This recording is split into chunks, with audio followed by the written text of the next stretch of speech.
The Cleveland Browns are en route to Philadelphia with joint practices Wednesday morning and Thursday morning. And then, of course, a preseason game with the Philadelphia Eagles kicking off at 1 o'clock on Saturday. A lot of still questions about where the Browns are at with the quarterback room as far as health. We're going to try to see if we can maybe sift through the mud a little bit on that. Browns 3D on the OBR begins now.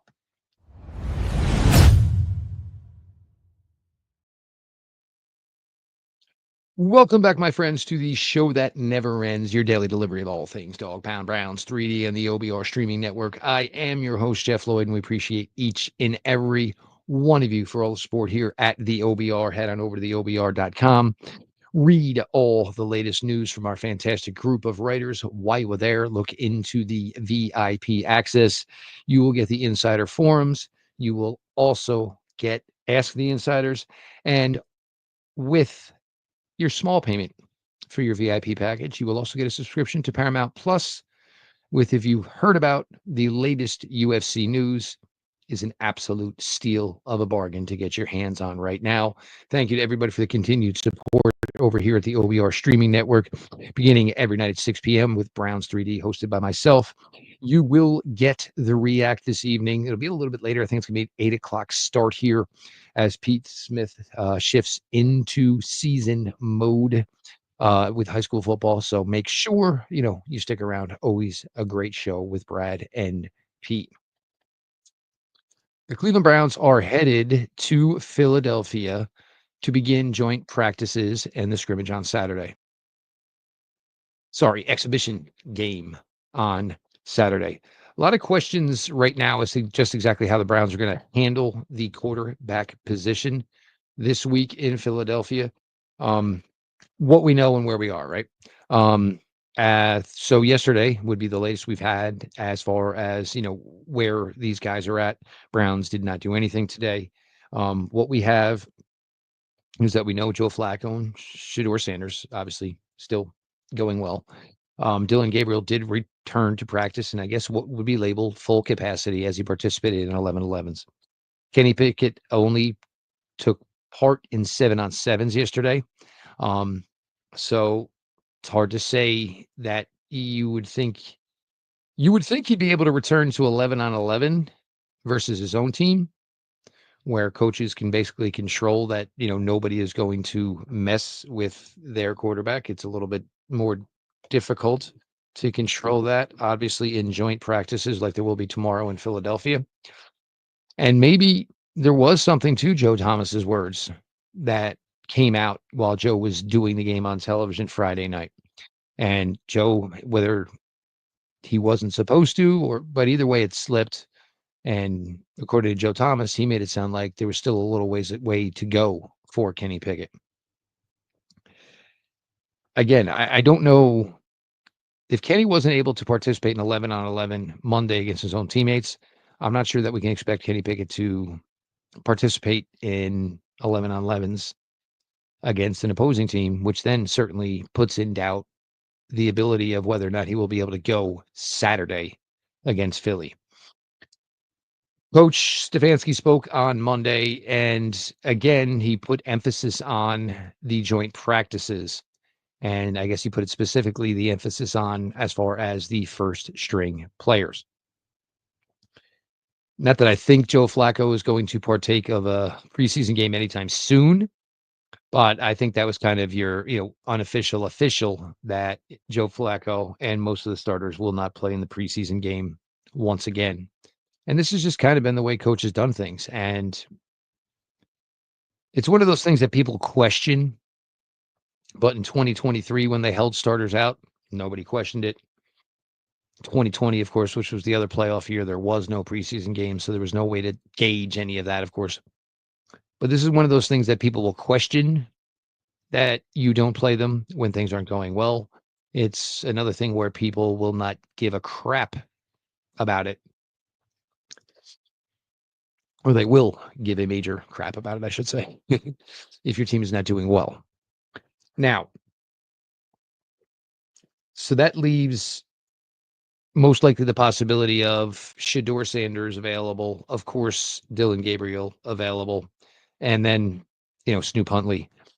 Now, I would not do it this way, but my belief would be that the Browns would probably start Dillon Gabriel Saturday against the Eagles.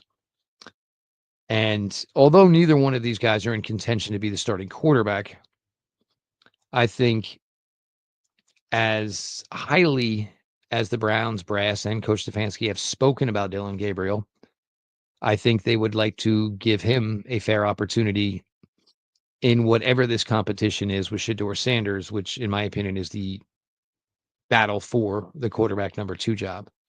I just don't think Kenny Pickett is going to be here. I believe the Browns are trying to get Kenny Pickett as close to his full health as possible and don't want to risk anything trending backwards. I think the Cleveland Browns want to move on from Kenny Pickett. When you have so many people trying to talk up Kenny Pickett still in contention for the starting gig, I got to be honest, it sounds a lot like real estate agent talk to me. It sounds like this is something that's purposely being put to certain media members, knowing that they will take it in their written work. They will take it to their social medias. And so it's kind of amping up Kenny Pickett. And I believe the only reason you would be amping up Kenny Pickett right now would be to, certainly it's not going to be a strong market, of course, but certainly to drive up the market for any possibility from moving Kenny Pickett and, at least try to get back what you gave up for Pickett. But my belief would be that Gabriel would get the starting gig because I think they want to give Gabriel, an opportunity to make up for the time lost. Now, certainly it's early and we don't really have anything, from Cleveland media in regards to what Philadelphia's plans are for the week and, where, what their intentions are and who they might play on Saturday. And, if they do play starters, it's not going to be good for Dillon Gabriel. It certainly wouldn't be good for Shedeur Sanders. We know how great of a unit, certainly, the Philadelphia Eagles are. And then the belief would be that Shedeur Sanders would get any remaining playing time after that. Gabriel, and again, what the Browns say about Dillon Gabriel doesn't necessarily mean much to me. It's great that they think he processes quickly. It's great that they think he's great on the whiteboard, in the film room, all of those things. It's got to be proven on the field. There's just no other way around this. It has to be proven on the field. Gabriel's going to get at least 2 more opportunities to get some playing time, hopefully here in week 2 and week 3 in the preseason. But, I think where Shedeur is at, and after Shedeur's outing Friday night against Carolina, I think it's become ground that necessarily Dillon Gabriel can't make up and won't have enough time to make it up. Going to talk, certainly, I think just my thoughts here on basically, the positional groups and, kind of where we're at this point. Look, for me, I was never the guy that really thought that Pickett was going to be here. Like, as far as legit opportunity to start. So, and certainly with the missed time, it did not help him. Joe has the one thing going for him. He has the 2023 run here with the Browns. And, I've been doing a couple of radio spots here the last couple of days talking about the Browns. And obviously so many people want to talk about the quarterback position here with Cleveland. And I think everybody, believes the assumption is, that first game, it's a tough 6-game stretch. You start Joe, see where the chips are at. And then, kind of maybe if you have to reevaluate from there. And this is probably the part where, maybe nobody wants to necessarily hear, but, and not to be a Debbie Downer, for what Joe did in Cleveland in 2023, certainly it was a magical run. Ultimately led to Cleveland getting a playoff spot. But if you look at what Joe Flacco did in 2024, there could be a legitimate case where this team is 2 games into it, 3 games into it. And I think the early returns for the defense are pretty good. And, special teams, I thought through one preseason game looked pretty good. But there could be a decision that may has to come earlier than people certainly think. What if Joe Flacco comes out the gate and plays more like Joe Flacco did in 2024, as opposed to, I think, what many of us are hoping for, that Joe is going to look like he did, closing out the regular season in 2023. And if, you feel Joe's not performing up to the level you need, then all of a sudden, you're talking about, obviously elevating one of the rookies and seeing if any one of them can prove themselves enough to sway how you maybe handle the 2 first-round picks that are coming in April of 2026. There's only one guy here who can do that. And, I hate to keep beating a dead horse and, and it's not an anti-Dillon Gabriel thing. Shedeur is the only one that can possibly change the crystal ball on the Browns' future. I think what he showed Friday night, and again, I'm not trying to disrespect the Gage Lavardanes and the Caden Davises of the world, but I think Shedeur outplayed the level of guys he was playing with on Friday night. And the Browns need to seriously reevaluate Shedeur Sanders. And the only way to necessarily reevaluate him is to obviously have him certainly stepping up in the players he's going against, but also step up to the level of the talent of the first string players here in Cleveland.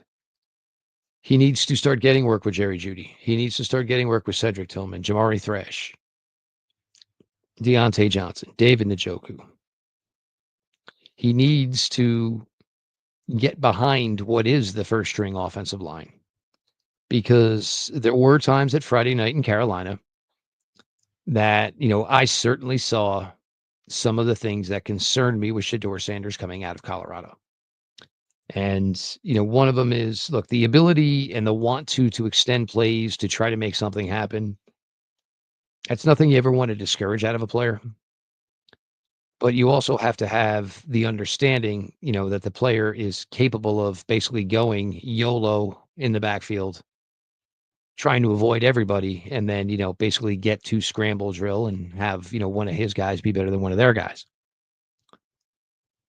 Fact of the matter is Shedeur is just not that guy athletically. And it doesn't matter. He doesn't have to be. His work from within the pocket or just a little bit of an extended pocket outside, either way, moving up, obviously. These are all things Shedeur can do. And those were things that he showed at Colorado that really probably got you excited. He can win and he can excel from within the pocket. He certainly can, certainly run forward, and he can certainly take what's given to him. You're never going to get any wow plays from Shedeur with his legs. And again, that is more than okay. But the only way to truly get a read on how soon a guy like Shedeur Sanders would be ready to play in a regular season game is to have him play with the guys who would be playing in the regular season games.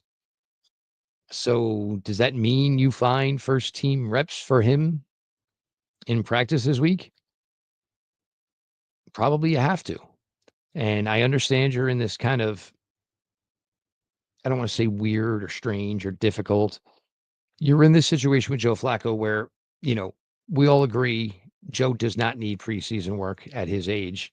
And the other thing is you don't want in any way, shape, or form, if Joe is your week one starter, for Joe to get into a situation where he's dinged up, banged up, et cetera, et cetera. So all of Joe's work technically is coming from these joint practices. So it is a fine line between, having Joe get the work he needs, which isn't a ton. It's not a ton, but also trying to, accelerate one, if not two, rookie quarterbacks. Shedeur actually took the most reps on Monday at practice. Not necessarily, no, none with the first, and only Joe Flacco got the reps with the first on Monday. Shedeur and Dillon, had their reps all with the second and third teamers. But as far as overall reps, Shedeur had more than Joe or Dillon Gabriel.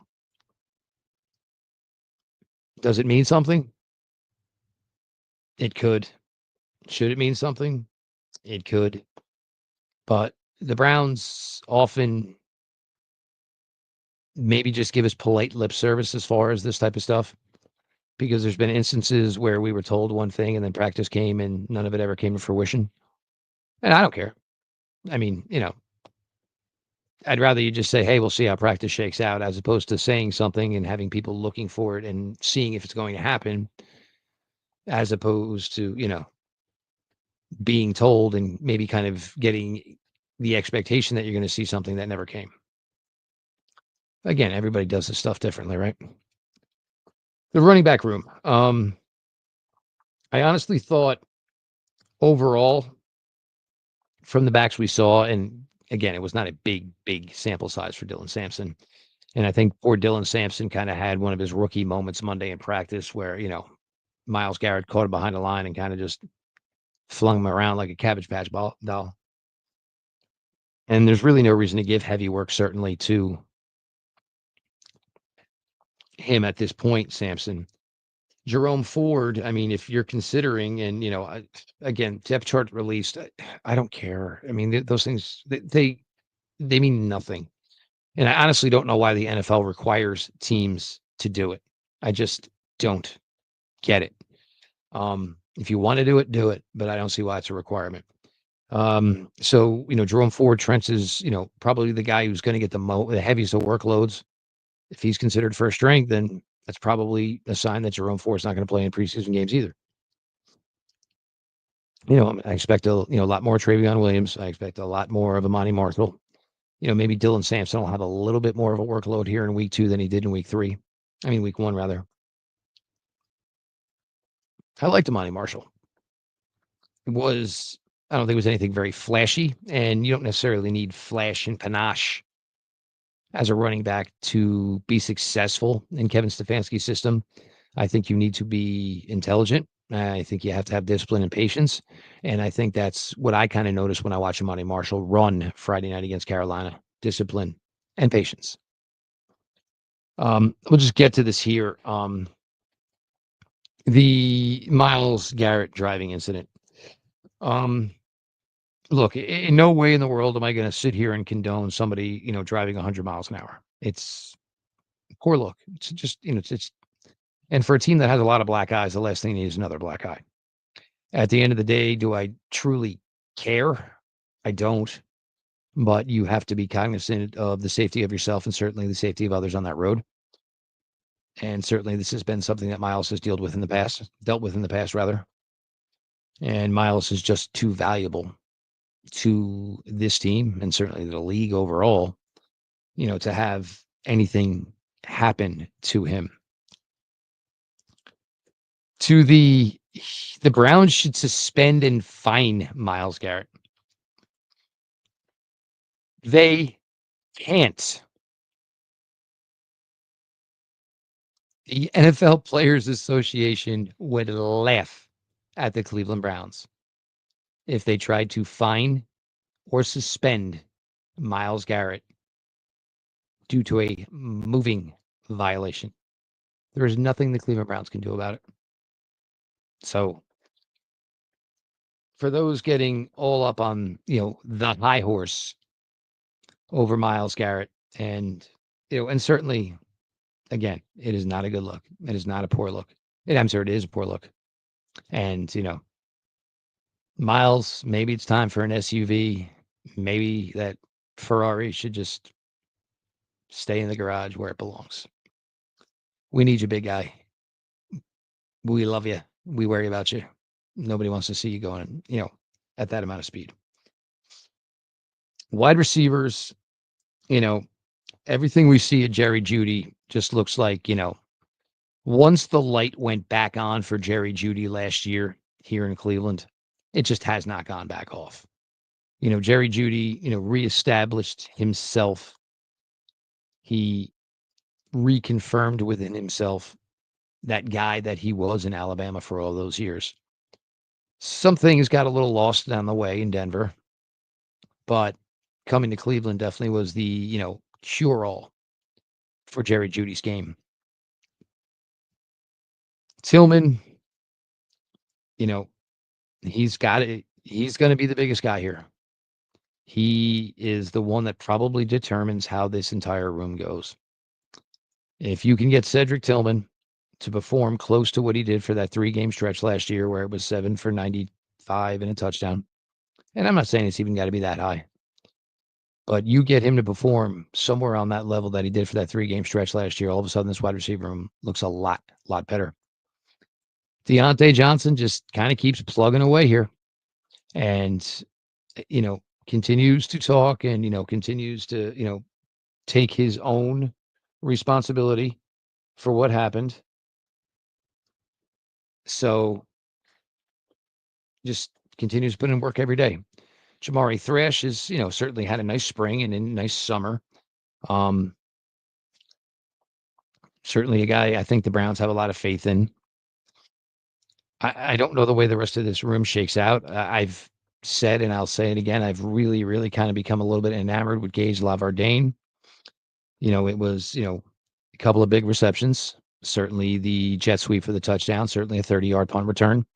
When you're a guy that's battling for one of the final roster spots on the team, you want to be the guy that can contribute in a lot of phases. And after only one preseason game, Gage Lavardane has shown that he, can be maybe that type of guy. DeAndre Carter's here, and for all intents and purposes, I don't know why. I mean, I think he's almost 32 years old, basically a return specialist, can play some wide receiver. But when your number one trait is, kick returner for a team that is, really trying to get deeper and more talented, it just seems like a luxury. And I don't know how much kick return matters, really, at this day and age in the NFL. I still have to believe in my heart of hearts that there is some sort of veteran wide receiver coming in here. Most likely through trade would be my guess, unless we get a surprising cut. David Njoku just, at this point of his career, just getting through training camp to try to be clicking on all cylinders for week 1. And again, this is probably a week where David's not going to play, not that he needs to. Just, you let veterans figure it out for themselves, and David's certainly been in this league long enough. He knows exactly what he needs to do to be ready. Hope Harold Fannin gets a little bit more run this week. I actually saw there was a play from practice yesterday that kind of used a little, I don't know if I want to call it a tight end around. I mean, it kind of, and the angle we were given wasn't the best angle to determine whether or not it was a jet sweep, but it was a handoff to Harold Fannin. And, we all know how much Coach Stefanski loves those things, even if they do bite him in the can every now and then. As far as the third tight ends, if it's one of the guys here, it's going to be the guy who's the best blocker. Offensive line, we don't have necessarily a lot to go on, and we'll learn more about them certainly this week, and they're going to have their hands full because the Eagles are playing all their top guys. The interior guys are getting the Jordan Davis and certainly the absolute freak Jalen Carter on the inside, and the offensive tackles are going to get some really quick speed pass rushers on the outside. Nolan Smith is just a freak of nature. He's light in the can, but he's an absolute freak of nature. I think Tevin Jenkins had a rough one Friday night against Carolina Panthers. And I think a lot of people were wondering why Tevin Jenkins was available and was available for the cost, which was pretty low. Everybody kind of collectively agreed. And maybe my belief is that Tevin Jenkins is healthy enough to play football, but maybe he is not healthy enough to excel in football right now because it was a rough one Friday night. Certainly looking for a rebound from Tevin Jenkins here in week 2 of the preseason. Browns signed another defensive end today, and it was kind of odd. You signed another defensive end And then I was actually Pete Smith and I were kind of bantering back and forth about it. And what Pete said, and I kind of my eyes open to it and kind of agree and kind of feel with it. I think as well is that maybe that means Myles Garrett isn't the only the end who is going to sit this week for the game. Maybe you pull an Isaiah McGuire. Maybe you don't play an Alex Wright. If you think those guys are roster locks, which they should be, then you let Tryon start and you let Cam Thomas start, and you certainly have some other guys, Aquara. Browns have a lot of guys in contention for that fifth edge spot. So maybe it's going to be the opportunity to give these guys, a larger amount of reps so kind of they can get a better read on all of them collectively. And, it will be a decision that'll be made, over some, a lot of snaps as opposed to maybe just making a snap decision. Linebacker wise, I mean, I think for the most part, I think you're set as far as who's staying at this point. I mean, it's going to be Schlesinger. If Diabate is still healthy enough, obviously he's part of this. Devin Bush is part of this. I think Winston Reed for a good opportunity probably is still part of this. And of course, Jerome Baker. Do you keep more than 5? I don't know that you necessarily do. Corner is really where it's interesting. And when I say interesting, I probably don't mean that in a positive. There's not much in that room after Denzel Ward and Greg Newsome. And that's probably the thing that certainly hurts with the loss of Martin Emerson, because it's probably easier to find somebody to man the inside than it probably is to find somebody to man the nickel. And you're going to have Cam Mitchell battle it out. You're going to have certainly Harden battle it out. I do kind of like the signing yesterday, and that was the second signing in 24 hours of former members of the the Indianapolis Colts 2023 draft class. I think Darius Rush is interesting. I think he kind of fits a Jim Schwartz cornerback prototype. It's bigger than 6'1", long arms, sub 4.4 speed. He's not necessarily sticky, but he can run pretty much with any receiver there is. And, with the amount of pass rush that Jim Schwartz hopes to generate, I think Darius Rush is a guy that kind of really fits that mold. And there really is, not a lot of locks in that cornerback room other than Ward and, of course, Greg Newsome. I think the safety showed pretty well in week 1. I don't believe there's a reason that Grant Talbot's going to take a preseason snap. And, he's not 100, I guess. And the Browns have been kind of vague on that as Grant Talbot as, he's doing more now than he was doing the beginning of camp. But you still got to believe there's some sort of reason to that. I accidentally bought a Coke Zero today. This stuff is absolute garbage, by the way. Stop making these things when you do these commemorative bottles, make them all look the same. This thing stinks. So I think there's still a big battle within that safety room. And, you're probably only going to keep 4. And if, Hickman's going to be around and Delpit's going to be around, you got about 3-4 other guys fighting for 2 spots.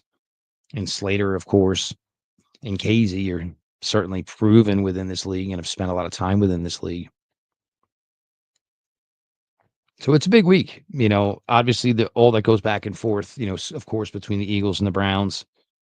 Andrew Berry left for a season to go basically get the master class from Howie Roseman to make himself as appealing as possible to become someone's general manager, and came back to Cleveland to take on that job. You're going to face the the current world champs. The Browns defensive line might have a nice showing this week. Eagles are kind of dinged up. Left guard Landon Dickerson is down. Right guard Keon Green is down. Dickerson's a knee. Keon Green, I believe it's a shoulder. So the Browns, you could hear about some success from the Browns defensive tackle group, i.e. Mason Graham, of course, and others. It's a big week. And this, I don't want anybody to get too high off of, the results of the Carolina Panther game, but also if things don't go so great against the Eagles, I also don't want everybody to just, all of a sudden kind of think this team is in contention with the Saints, for God's sakes. The Eagles will, and the Browns actually played them pretty tough last year, and they were one of the few teams that actually gave Saquon Barkley all he could handle. But it's a really good litmus test this week for this team and the Philadelphia Eagles. As always, appreciate you all for all the support to the OBR.com. Get on over there, get into that VIP package. Insider forums, ask the insiders. Of course, a subscription to Paramount Plus. You bundle that together. Great thing for your Browns fandom. Great thing to get you all the latest UFC action as they are doing away with pay-per-views and basically going to do everything through Paramount. So you definitely bundle it up and gain 2 great resources for a small marginal amount. The OBR streaming network, we appreciate everybody who supports us over here. Browns 3D kicks you off every night at 6 o'clock. The React will be on tonight, but it'll be an 8 o'clock start. So make sure you stick around for that. Various programming throughout the rest of the week, of course. Make sure you're subscribed on YouTube. Make sure, of course, you're subscribed over on Twitch. And big thanks to everybody and all the support as we officially crossed the 10,000 subscriber mark. All that being said, this has been your daily delivery of all things Dog Pound. Browns 3D on the OBR streaming network, and we will talk.